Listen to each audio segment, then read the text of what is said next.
दोस्तों स्वागत है आपका किसान स्कूल ऑफ एग्रीकल्चर के ऑनलाइन प्लेटफॉर्म पे। वीडियो को शुरू करने से पहले मैं आपको किसान स्कूल ऑफ एग्रीकल्चर के ऑनलाइन ऐप के बारे में बताना चाहता हूँ। किसान स्कूल ऑफ एग्रीकल्चर के ऐप को इंस्टॉल करके आप यहाँ से जेट ICAR BHU की तैयारी ऑनलाइन कर सकते हैं। ऐप को आप यहाँ से लिंक पे जाके इंस्टॉल कर सकते हैं। अगर ऐप को आप प्ले स्टोर में सर्च करना चाहते हैं तो आप जेट कोचिंग सर्च कीजिए। जेट कोचिंग सर्च करेंगे तो आपको यहाँ पे किसान स्कूल ऑफ एग्रीकल्चर का ऐप दिखेगा। ऐप के ऊपर आप यहाँ पे क्लिक कीजिए। क्लिक करने के बाद में आपको यहाँ पे इंस्टॉलेशन के बटन पे क्लिक करना है। इंस्टॉलेशन के बटन पे जैसे आपने क्लिक करेंगे तो ऐप आपका यहाँ से इंस्टॉल होगा।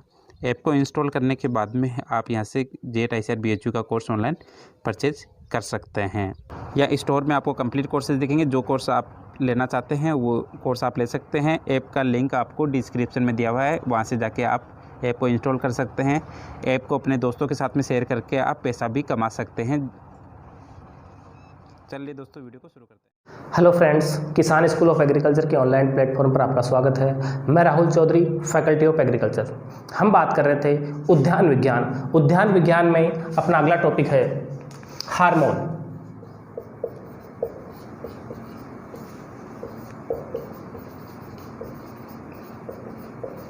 हार्मोन बात करते हैं अपन। हार्मोन शब्द ग्रीक भाषा के हार्मिया, ग्रीक भाषा के हार्मियो शब्द से लिया गया है। इस हार्मियो का शाब्दिक अर्थ है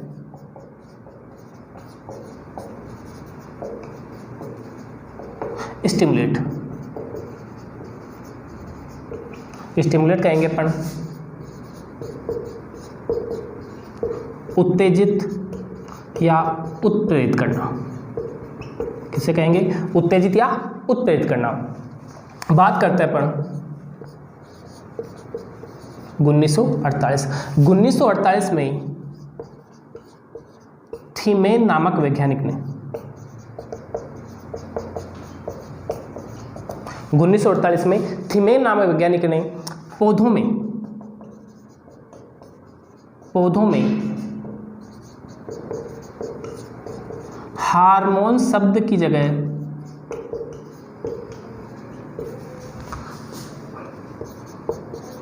पादप हार्मोन, हार्मोन शब्द की जगह पादप हार्मोन, फाइटो हार्मोन शब्द प्रयुक्त किया।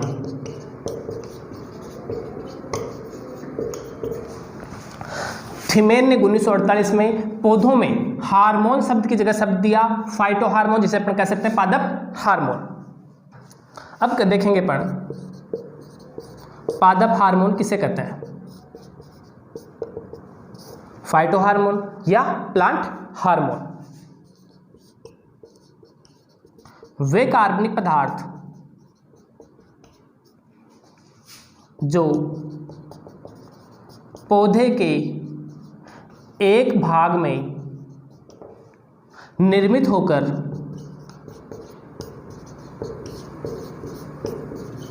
दूसरे भाग में स्थानांतरित होते हैं।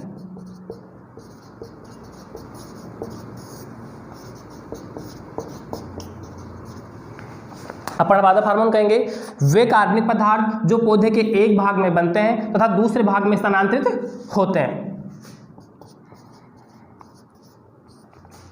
जिनकी मात्रा से या अपन कह सकते हैं जिनकी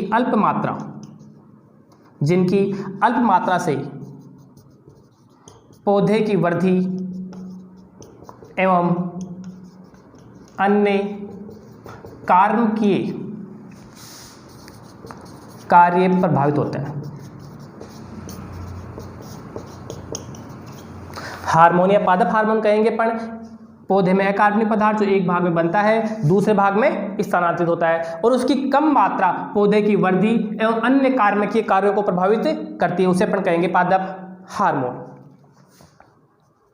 बात करें अपन पादप हार्मोन,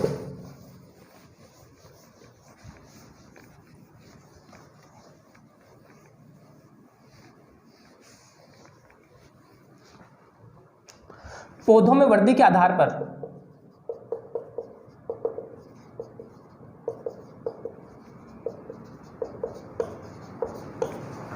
पादप हार्मोन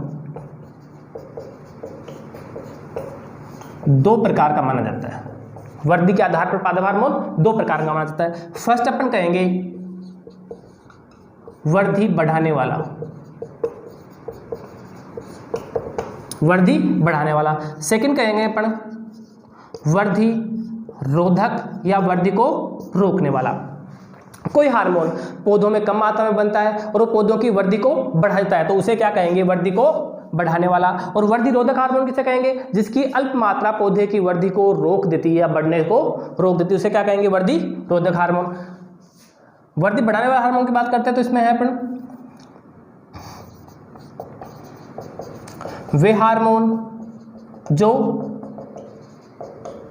पौधों में निर्मित होते हैं, पौधों में निर्मित होते हैं। वृद्धि रोधक की बात करें पर तो वे हार्मोन जो कृत्रिम रूप से निर्मित किए जाते हैं, कृत्रिम रूप से निर्मित किए जाएंगे। वृद्धि बढ़ाने वाले कहेंगे वे हार्मोन जो पौधों में निर्मित होते हैं, और वे हार्मोन जो पौधों में निर्मित नहीं होते हैं या कृत्रिम रूप से बनाए जाते हैं उन्हें क्या कहेंगे? वृद्धि रोधक हार्मोन। वृद्धि बढ़ाने वाले हार्मोनों की बात करें तो उदाहरण है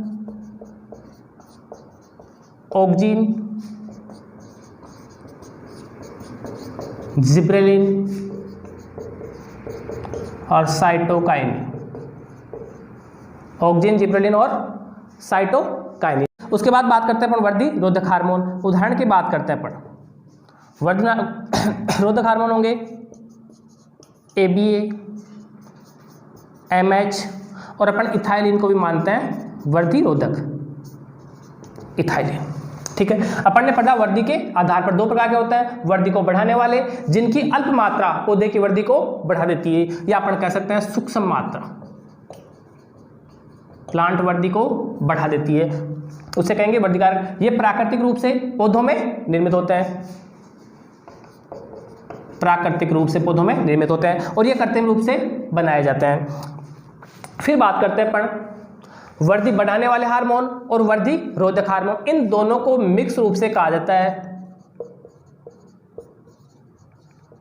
पादप वृद्धि नियंत्रक, या अपन कह सकते हैं पादपों की वृद्धि को नियंत्रित करने वाले हार्मोन।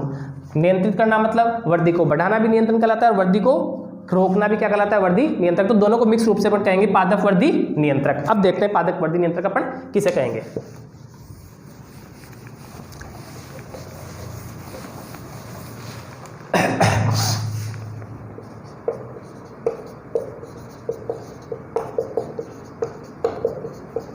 पादप वृद्धि नियंत्रक। अपन ने पहले बात की थी पादप हार्मोन, अब बात करते हैं पादप वृद्धि नियंत्रक। अपन कहेंगे पोषक तत्वों के अतिरिक्त वे रसायन, पोषक तत्वों के अतिरिक्त वे रसायन जो पौधे की वृद्धि को नियंत्रित करते हैं। पादप वृद्धि नियंत्रण किसे कहेंगे? पोषक तत्वों के अतिरिक्त वे रसायन जो पौधे की वृद्धि को नियंत्रित करते हैं, पादप वृद्धि नियंत्रक कहलाते हैं। इन्हें 5 वर्गों में विभाजित किया गया है। किसके आधार पर? पौधों में कार्य के आधार पर। फर्स्ट अपन बात करते हैं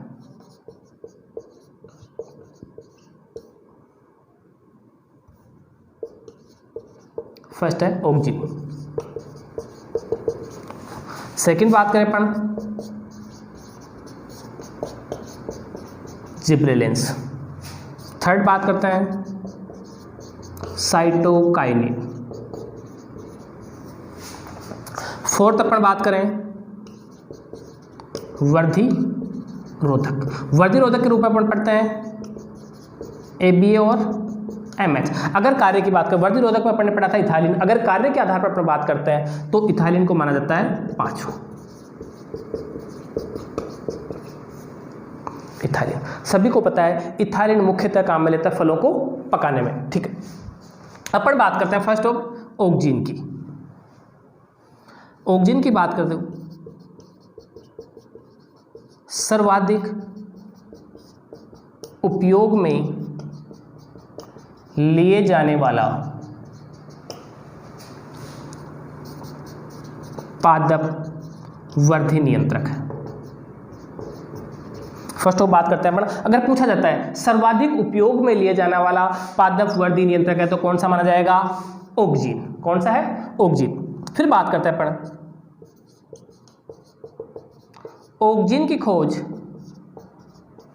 डार्विन ने की।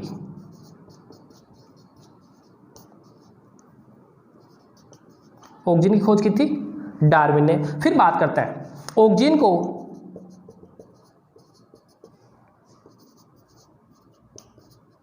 शुद्ध रूप में प्राप्त किया था थीमेन ने।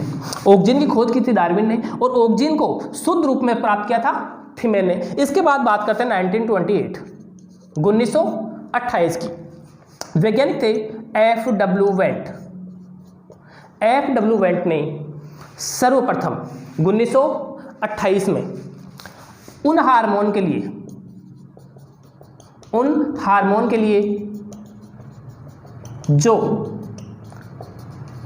पौधों के शीर्ष भाग में बनते हैं,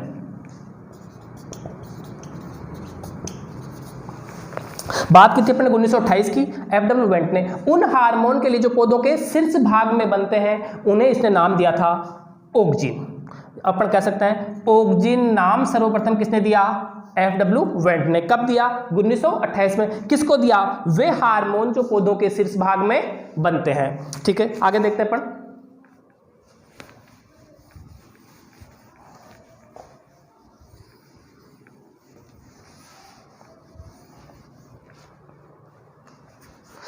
पौधों के शीर्ष भाग में बनता है, इसलिए ऑक्जीन के प्रभाव को शीर्ष कलिका प्रभुत्व कहा जाता है। ऑक्जीन के प्रभाव को कहा जाता है शीर्ष कलिका प्रभुत्व। अपन बात करते हैं ऑक्जीन के निर्माण की।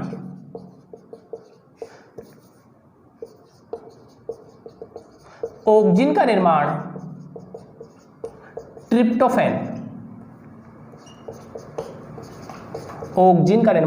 ट्रिप्टोफैन नामक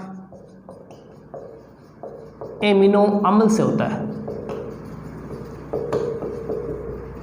अपन ने ये तो देखा है, थीमेन ने ये कहा था कि कोई सा भी हार्मोन जो पौधे के शीर्ष भाग में बनता है उसे अपन ऑक्जीन कहेंगे, लेकिन ऑक्जीन का निर्माण होता है किससे? ट्रिप्टोफैन नामक एमिनो अम्ल से। अब बात करते हैं अपन, ऑक्जीन को अपन सामान्यतः दो भागों में बांट सकते हैं अपन, प्राकृतिक रूप से या प्राकृतिक ऑक्जीन, दूसरा अपन कह सकते हैं संश्लेषित ऑक्जीन।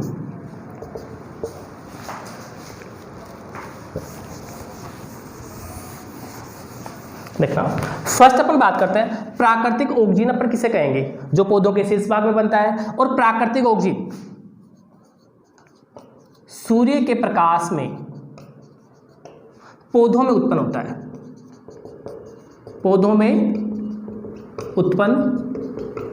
होता है, अपन देखते हैं पौधों में ऑक्जीन का निर्माण शीर्ष कलिकाओं, अपन कह सकते हैं नई पत्तियों, शीर्ष कलिकाओं, नई पत्तियों तथा निर्माणाधीन भ्रूण व फल में होता है। ऑक्जीन का निर्माण कहाँ होता है? शीर्ष कलिकाओं, नई पत्तियों, निर्माणाधीन भ्रूण व फल में होता है। शीर्ष कलिकाओं में या नई पत्तियों में, ऊपरी पत्तियों में इसका निर्माण होने के कारण इसके प्रभाव को कहा जाता है शीर्ष कलिका प्रभुत्व है। ठीक है, नेक्स्ट बात करते हैं प्राकृतिक ऑक्सीजन का उदाहरण। प्राकृतिक ऑक्सीजन है IAA, अपन कहेंगे इंडोल एसिटिक एसिड, कहेंगे इंडोल एसिटिक एसिड। उसके बाद बात करते हैं अपन संश्लेषित ऑक्सीजन, वह हार्मोन जो प्राकृतिक ऑक्सीजन की तरह ही होता है लेकिन कृत्रिम रूप से प्रयोगशाला में तैयार किया जाता है। कार्य वही करता है जो प्राकृतिक ऑक्सीजन का रहेगा। संश्लेषित ऑक्सीजन की अपन बात करते हैं IBA, NAA, 2,4-D, 2,4,5-T। IBA की बात करें तो अपन इंडोल ब्यूटायरिक एसिड, अगर फुल फॉर्म पूछ जाती है IA इंडोल एसिटिक एसिड, जो कौन सा है प्राकृतिक ऑक्सीजन। दूसरा बात करते हैं IBA indole butyric acid. Third बात करते हैं NAA नेफ्थेलिक एसिटिक एसिड। फिर बात करते हैं 2,4-D। 2,4-D अपन ने खरपतवारों में बहुत बार पढ़ा है। खरपतवार नाशी के लिए अपन मुख्यतः क्या काम लेते हैं, गेहूं में 2,4-D। 2,4-D हार्मोन है, 2,4-डाइक्लोरो फिनॉक्सी एसिटिक एसिड। ऐसे ही अगर 2,4,5-T की बात करते हैं ना, 2,4,5 डाई की जगह आएगा ट्राई, तो यहाँ थे 2 और 4 दो थे, यहाँ हो गया 2,4,5 ट्राइक्लोरो फिनॉक्सी एसिटिक एसिड। अपन ने बात कर ली ऑक्सीजन की। ऑक्सीजन प्राकृतिक और संश्लेषित 4 हैं, IA, NA, 2,4-D और 2,4,5-T। प्राकृतिक की बात करते तो कौन सा है IA इंडोल एसिटिक एसिड। ठीक है, अब बात करते हैं अपन जिब्रेलिन्स की।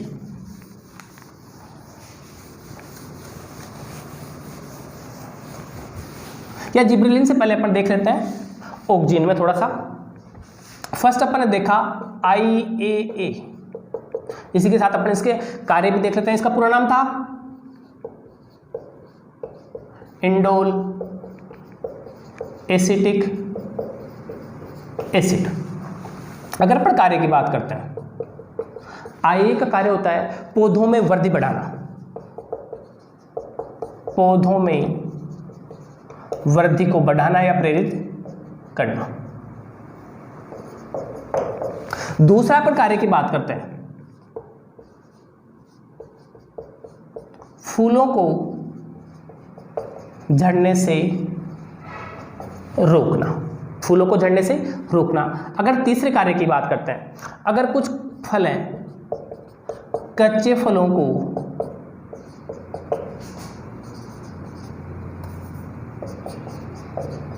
गिरने से रोकना, ये कार्य किसके हैं, IAA इंडोल एसिटिक एसिड। अब सेकंड बात करते हैं अपन IBA, नाम था इंडोल ब्यूटायरिक एसिड। अपन ने हमेशा पढ़ा है पौधों में जड़ों के विकास के लिए मुख्यतः अपन काम में लेते हैं इंडोल ब्यूटायरिक एसिड, इसलिए इसका व्यापारिक नाम है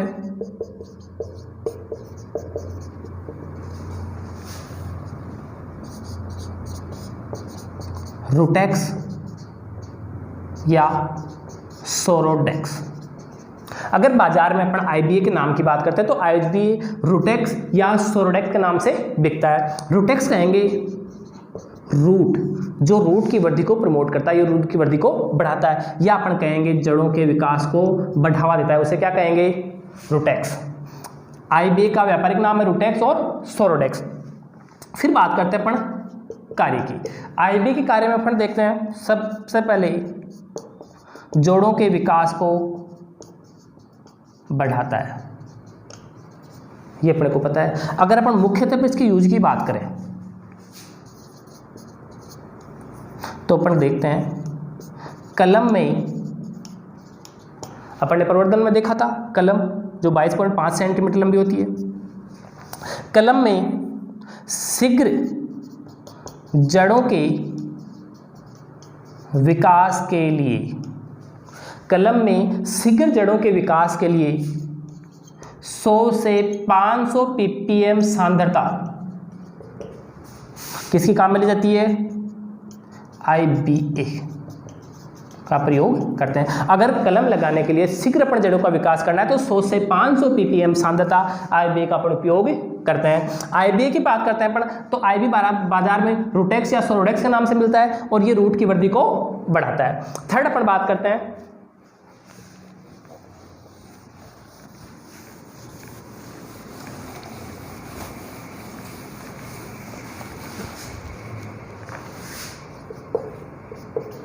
NAA, पूरा नाम था नैप्थेलिक एसिटिक एसिड। नैप्थेलिक एसिटिक एसिड, इसके व्यापारिक नाम की बात कर दें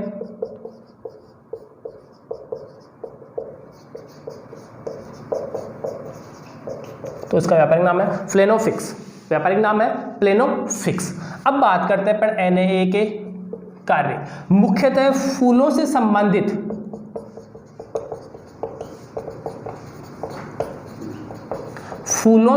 अपन हार्मोन की बात करते हैं तो नाम आता है NAA। अगर बात करते हैं पर जड़ों से संबंधित हार्मोन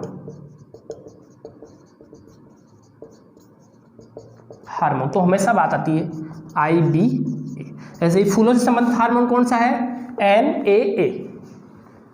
इसका कार्य है फूलों को या फूलों का विरलीकरण। विरलीकरण अपन कहेंगे थिनिंग।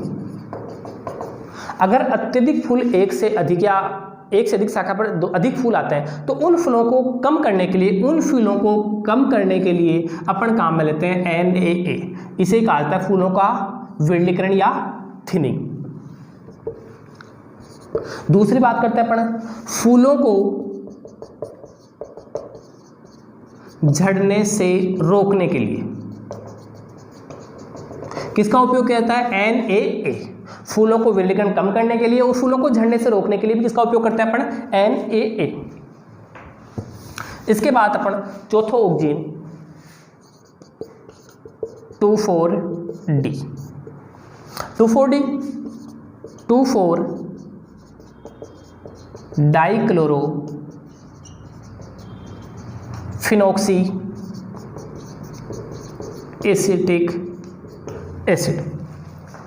अपन देखा भी फूलों से संबंधित हार्मोन कौन सा था? NAA। जड़ों से संबंधित IBA। और अपन बात करते हैं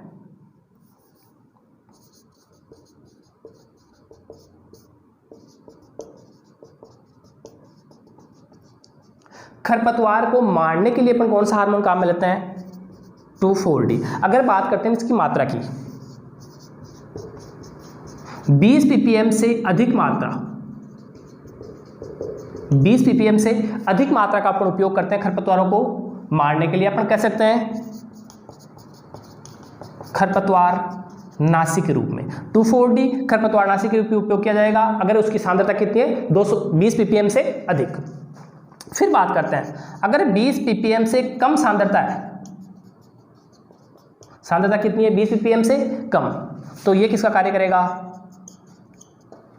हार्मोन का कार्य किसका करेगा? सेकंड अपन बात करते हैं, पहला अपन ने पढ़ा ऑक्जीन। ऑक्जीन के अपन ने 4 पार्ट पढ़े हैं, IA, IBA, NAA और 2,4-D। सेकंड अपन पढ़ते हैं जिब्रेलिन्स।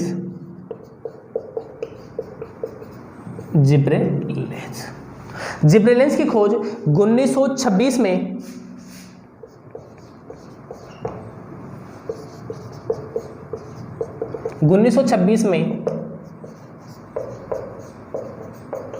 कुरोसावा ने की। 1926 में किसने की थी? कुरोसावा ने। अगर बात करते हैं जिब्रेलिन्स के कार्य, जिब्रेलिन मुख्यतः काम आता है, फर्स्ट अपन बात करते हैं फलों का आकार बढ़ाने में।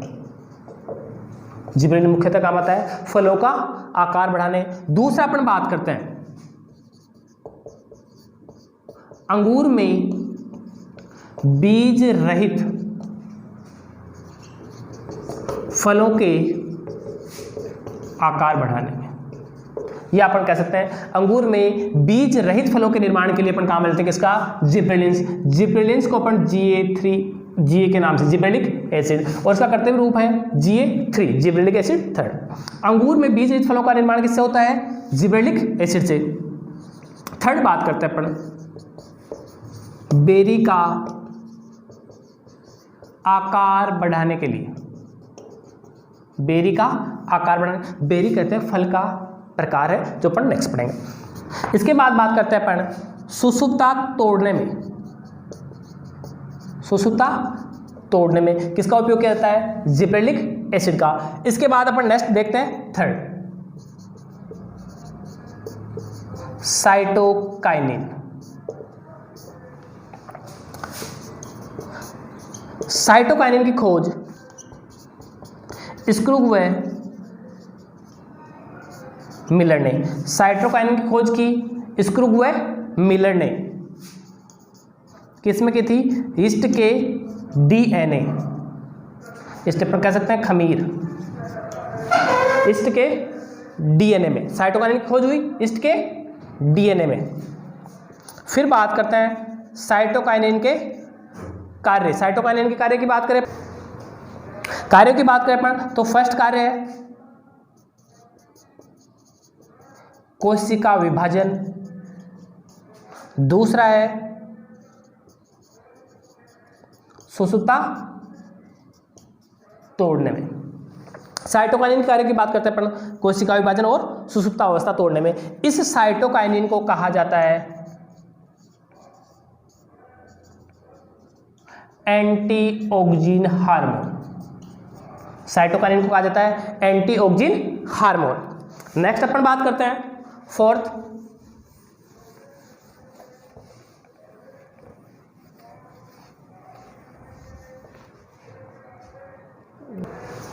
ठीक है। फोर्थ बात कर रहे थे अपन वृद्धि रोधक हार्मोन। वृद्धि रोधक कहेंगे जिनकी सूक्ष्म मात्रा या कम मात्रा पौधे की वृद्धि को रोक देती है। पौधों की वृद्धि को रोक देना अपन दो चीज पढ़ी थी,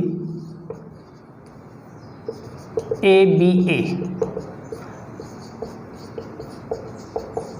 एब्सिसिक एसिड, ठीक है। फर्स्ट बात करते हैं ABA की खोज 1964 1964-65 में। ABA की खोज हुई 1964-65 में। इसकी खोज कॉन्स व एडिकोट ने की। AB की खोज हुई थी 1964-65 में, इसकी खोज की थी कॉन्स व एडिकोट ने। अगर बात करते हैं अपन ABA के कार्य, तो ABA कार्य करेगा, या इससे पहले अपन बात करते हैं ABA के निर्माण की। ABA को सर्वप्रथम कपास के पुष्प में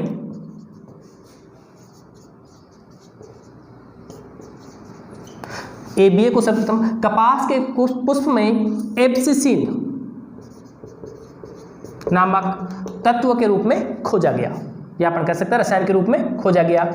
ABA एब्सिसिक एसिड खोज की थी 1964-65 में, की थी कॉन्स व एडिकोट ने। सर्वप्रथम कपास के पुष्प में एब्सिसिन के रूप में अपन को ABA प्राप्त हुआ।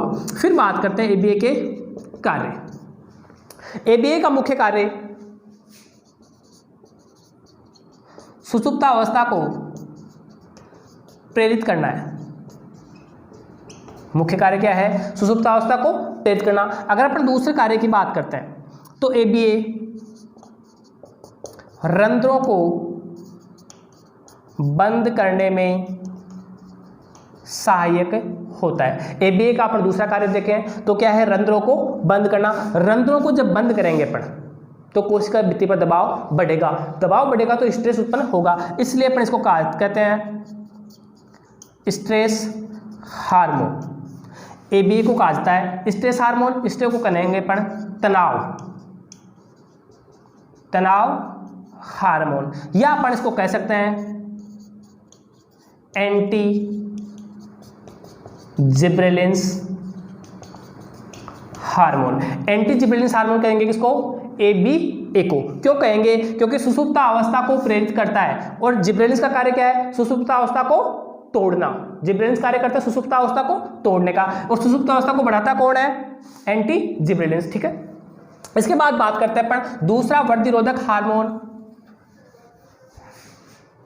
MH। पूर्ण रूप देखें तो मैलिक हाइड्रोजाइड।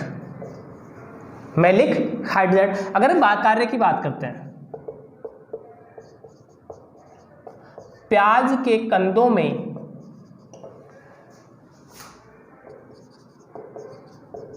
अंकुरण को रोकना। प्याज के कंदों में अंकुरण को रोकने के लिए कौन जिम्मेदार है? मैलिक हाइड्रोजाइड। अगर अपन प्याज को अंकुरण को रोकना है कंदों में तो किसका उपयोग करेंगे? मैलिक हाइड्रोजाइड। या अपन कह सकते हैं ये भी किस कार्य करता है? सुषुप्तता को प्रेरित करता है। इसके बाद अपन नेक्स्ट बात करते हैं इथाइलिन। इसके बाद अपन बात करते हैं इथाइलिन। लास्ट अपन बात करते हैं इथाइलिन। इथाइलिन की खोज 1962 में, इथाइलिन खोज 1962 में ब्रूज नामक वैज्ञानिक ने की थी। किसने की थी? ब्रूज ने। इथाइलिन के नाम से अपने को पता है इथाइलिन मुख्यतः किसे काम में लेता है? फलों को पकाने के लिए। किसे काम आता है? फलों को पकाने के लिए। अगर बात करते हैं इथाइलिन का अशुद्ध रूप, या अपन कहते हैं इथाइलिन को शुद्ध होने से पहले या शुद्ध होने से पहले का रूप कौन सा है? एसिटिलीन। या अपन कह सकते हैं विशुद्ध या अशुद्ध रसायन कौन सा है इथाइलिन का? एसिटिलीन। जो विषैला होने के कारण, कौन सी प्रकृति का होता है? विषैला होने के कारण इसका उपयोग